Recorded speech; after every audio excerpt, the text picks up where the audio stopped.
Teman-teman, Selamat siang. puji Tuhan hari ini kita bisa berkumpul kembali untuk melaksanakan kegiatan KKPS kita untuk bulan Agustus.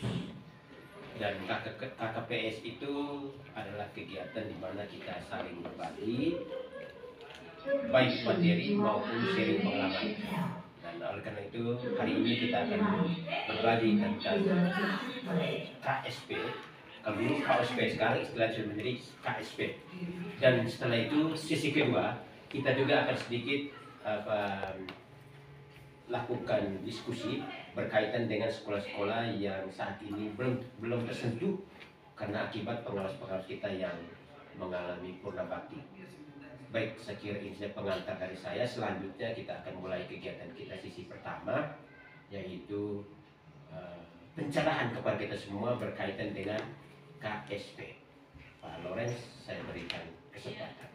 Terima kasih atas waktu dan kesempatan yang diberikan kepada saya. Yang saya hormati Bapak Ketua KKPS dan juga yang saya kasihi teman-teman pengawas sekalian yang sempat hadir pada kesempatan ini. Di dalam komunitas kita membahas hal-hal yang berhubungan dengan pembelajaran di kelas, dan yang amat sangat mendesak pada awal tahun ajaran baru ini adalah menyangkut dengan penyusunan dokumen kurikulum satuan pendidikan yang terakhir terkenal dengan nama KSP atau kurikulum satuan pendidikan, yang sebelumnya kita kenal dengan KOSP.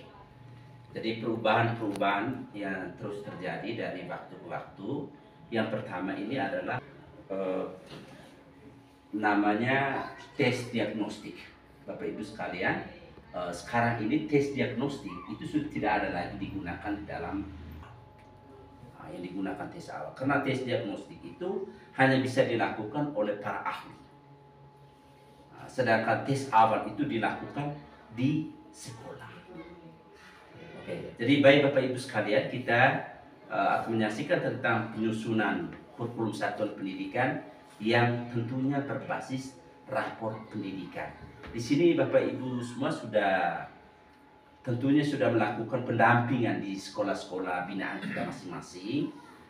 Pada dasarnya isinya masih sama. Ada beberapa bagian yang tidak perlu dicantumkan lagi di dalam KSP ini. Salah satu contohnya yang tidak perlu dimasukkan lagi adalah landasan hukum, bagian pada pengelolaan. Nah, jadi di sini Bapak Ibu sekalian, kita lihat prinsip ini sudah kita lewat saja ya. Ini yang diperlukan dalam penyusunan. Kita lihat bagian-bagian yang perlu kita lakukan pendampingan di sekolah ya. Yang paling penting di sini Bapak Ibu sekalian, kalau bagian yang paling pertama ini karakteristik di sekolah kita masing-masing. Nah, ini juga terbuat dengan peta melalui Google Maps atau ke apa itu, sehingga bisa kita tahu tentang letak dari koordinat letak dari sekolah. Letak dari sekolah itu termasuk karakteristik. Lalu kemudian kita masuk yang berikut adalah merumuskan visi dan misi.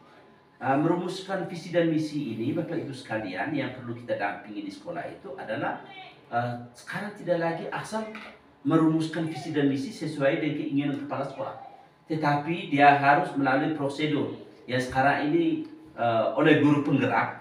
Mereka itu melakukan langkah-langkah dalam penyusunan visi dan misi itu nanti dalam proses. Lalu yang berikut di sini kita ada pengorganisasian pembelajaran.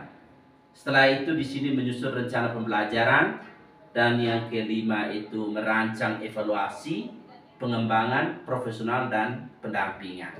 Nah, ini langkah-langkah yang harus dibuat oleh Bapak dan Ibu kepala sekolah. Next, peran kita sebagai pengawas ada di sini. Ini yang paling penting. Nah, ini berdasarkan Perdirjen ini. Nah, ini yang menjadi tugas Bapak dan Ibu pengawas, di mana pas kurikulum operasional satuan pendidikan dan perencanaan pembelajaran sesuai profil satuan pendidikan yang berpusat pada peserta didik. Ini peran pengawas. Kebetulan peran pengawas ini di tahun 2023 ini masih ada istilahnya namanya kurikulum operasional satuan pendidikan. Tetapi perannya kita lanjutkan. Ya, next. Ya, di sini pengawas menerapkan Permendikbudristek nomor 12 tahun 2024. Nah, di sini kurikulum satuan pendidikan ini ditetapkan oleh kepala sekolah. Yang mengesahkan itu adalah kepala sekolah. Nah, kemudian memang ada tolak tarik bagaimana etikanya, tetapi di situ saya mendapatkan outline dari seorang dokter, Ibu Kusnabati. Itu beliau menyampaikan pada saat mengesahkan adalah kepala sekolah, lalu menyetujui ketua komite, lalu yang terakhir di sini kepala dinas. Nah, itu yang alurnya yang saya dapat dari Ibu Dokter Kusnabati ini, termasuk tim penyusun kurikulum di kementerian. Beliau adalah pengawas.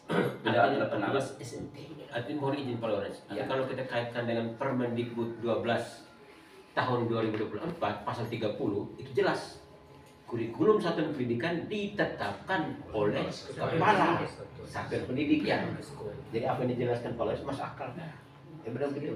Jadi kita sekarang sebelum berubah sudah. Kita kemarin kan harus ada pengesahan dari kepala dinas. Tapi kalau merujuk pada Permendikbud ini seperti tadi dia hanya mengetahui Itu kalau tidak salah itu ada catatannya, tidak wajib disahkan Ya, oleh bisa. kepala dinas. Ya.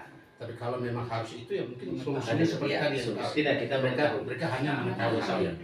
Oke, lanjut. Jadi mengapa di situ ada mengetahui kepala dinas? Karena nanti di situ ada lampiran validasi dari pengawas.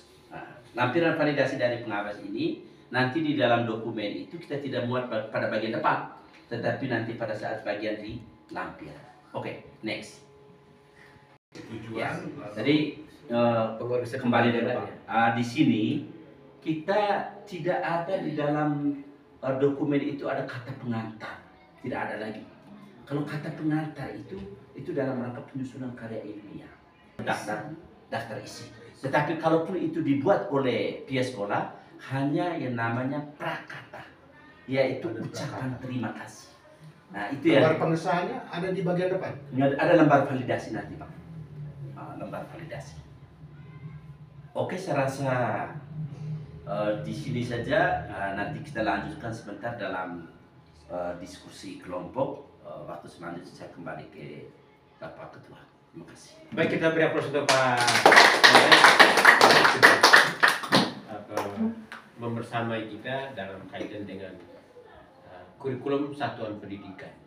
Yang kedua, kita masuk ke materi kita yang kedua berkaitan dengan pendampingan terhadap sekolah-sekolah yang selama ini ketika ada dua sahabat kita yang pensiun mengalami kekosongan. Dan ini menjadi tugas kita untuk jangan sampai ada sekolah-sekolah yang tidak tersentuh dalam melakukan pendampingan. Nah, saya dalam catatan kita itu ada 10 sekolah yang mengalami kekosongan pendampingan oleh pengawas, dan ini kita sudah lakukan pembagian di luar SK, dan ini harus kita diskusikan bersama-sama bagaimana strategi kita untuk melakukan pendampingan terhadap sekolah-sekolah yang di luar binaan ini. Saya beri kesempatan untuk kita diskusi bersama, kira-kira menurut teman-teman itu strategi apa yang paling baik untuk melakukan pendampingan terhadap sekolah-sekolah non binaan ini. Seperti apa? Pak Luis, kira-kira buah pikiran. Baik, terima kasih atas waktu dan kesempatan. Kalau menurut saya rasa mereka juga butuh pendampingan seperti kalau dampingan kita 10. Alangkah baiknya kita programkan juga untuk mereka sehingga kita bisa kunjung, sehingga semua materi yang kita berikan sama dengan yang lain. Terima kasih. Baik, Pak Luis menawarkan supaya kita tetap memporsikan sekolah-sekolah itu sama dengan sekolah binaan kita. Nah, oke, ada yang lain lagi. Nah, saya lebih masuk begini. Masuknya itu strategi yang mau kita lakukan. Strateginya itu yang mau kita lakukan seperti apa? Saya pikir orang strategi itu mungkin kita jalan bersamaan dengan teman-teman di sekolah lain juga sama. Saya contoh saja menurut saya kemarin kan termasuk tambahan saya di Rada Ya. di 2 bulan kemarin di akhir tahun pelatihan kemarin saya tetap melakukan pendampingan sama seperti sekolah-sekolah dampingan saya berdasarkan SK, terutama kemarin dalam kaitannya dengan penilaian kinerja kepala sekolah dan bahkan saya harus bantu juga dengan penilaian kinerja guru yang memang sebenarnya bukan kewenangan kita itu kepala sekolah karena diminta bantu yang kita memang harus bisa mendampingi mereka karena itu pun bagian dari tugas kita juga. Saya pikir sistemnya sama saja, hanya mungkin kalau bisa karena kita ini ada kemungkinan mungkin sekitar sampai dengan 2025-2026 ini nih, apalagi awal 2025 pasti akan tambah satu lagi. Betul. Jadi kalau bisa yang selama ini berapa sekolah itu yang menjadi tambahan untuk kita kalau bisa dibuat dalam bentuk SK yang baru supaya kita juga kan sekolah-sekolah itu di dalam jadwal saya misalnya masukkan ke SPPD saya agak ragu karena tidak didukung dengan SK tadi. Sehingga tetapi pendampingan tetap dilakukan. Untuk saya pikir begitu. Oke. Baik, terima kasih Pak Vitus. Jadi perlakuannya sama. Memang konsekuensi ketika dia tidak masuk dalam SK, tidak boleh dimasukkan di dalam itu. Ya. Pendampingan kita kunjungan tetap, Ya, tetap. tapi ini ya oke. Ada yang lain lagi mungkin? Ya, Mama Ibu Rin. Baik, kalau saya dampingan seperti yang disampaikan Pak Vitus, kita tetap membuat program untuk supaya mengunjungi mendampingi sekolah yang pembagian baru itu.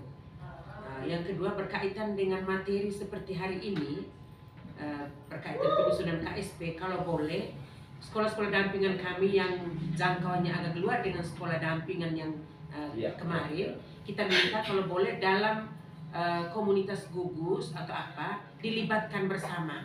Jangan sampai karena sekolah dampingan kami ini saya contohnya lebih jaga jauh dengan Inerie lalu lebih jaga maksudnya dalam kebersamaan di gugus ataupun di koordinator kecamatan itu tidak dilibatkan.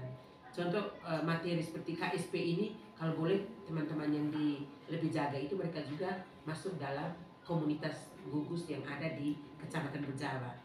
Dan harapan misalnya ada kegiatan itu kami juga pengawas dampingan yang mendapat tugas baru itu diikut sertakan supaya kita juga memantau bersama kegiatannya bersama. Itu saja. Baik. Pertama Ibu Rin. Jadi menurut saya strategi yang paling bagus yang ini. Jadi ketika kita melakukan kegiatan karena kita bervariasi ini, semua kita harus gempur itu. Gempur. Karena kita sekolah kan tidak mungkin satu daerah yang sama. Iya. Dan juga di wadah gugus yang satu gugus tapi berbeda-beda pendampingan. Jadi kita ambil keputusan kita adalah kita memfasilitasi mereka ketika ada pertemuan gugus wajib hadirkan kita. Wajib hadirkan kita semua.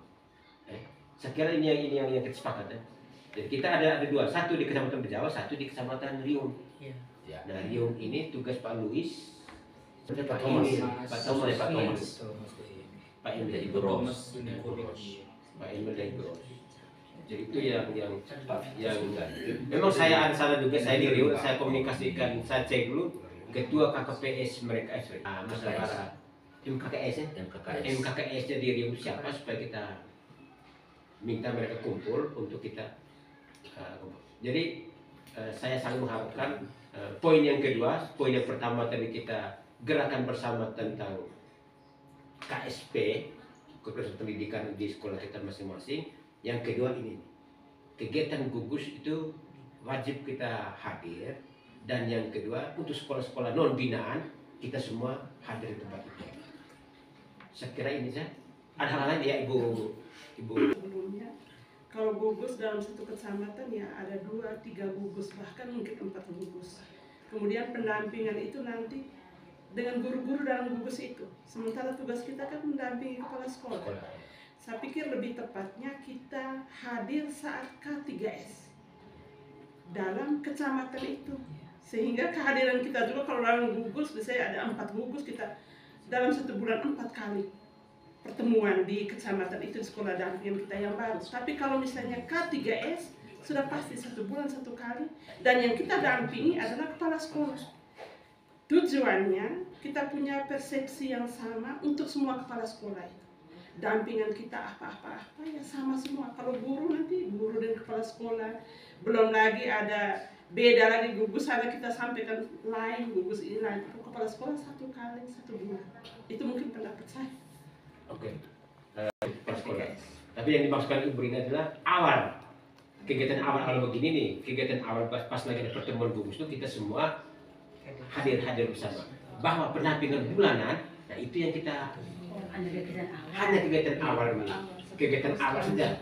Kegiatan awal itu yang kita wajib hadir bersama supaya kita memberikan pencerahan yang sama-sama saling isi mengisi itu. Jadi ketika pendampingan bulanan, memang kalau usulan Ibu Reni sekira bagus juga kita di badan ketiga itu baru bertemu tidak sama-sama.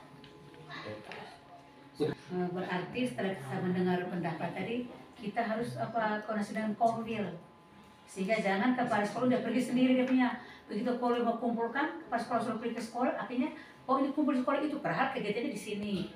Jadi Korwil yang menggerakkan. Iya.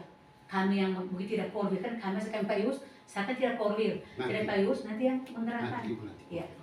Terima kasih itu saja. Jadi saya tambah kalau saya setuju dengan Ibu Opi, kalau boleh diundang dengan kami, karena kadang-kadang lupa.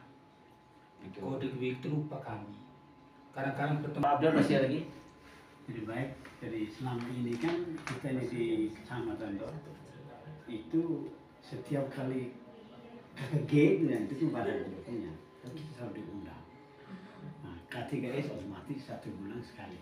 Itu kita sudah memberikan materi kepada karakter sekolah atau hal-hal baru mereka. Nah, ketika KKG itu mereka tetap mengharap kita harus hadir.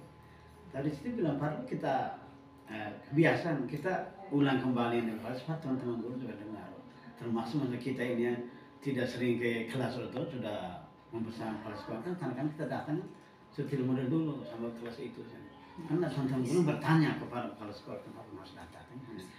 Dunia apa yang kepala sekolah, kalau kita kan sesuai dengan kita punya permen itu lah, kita harus jelaskan Pak saat ini mereka undang kita untuk KG.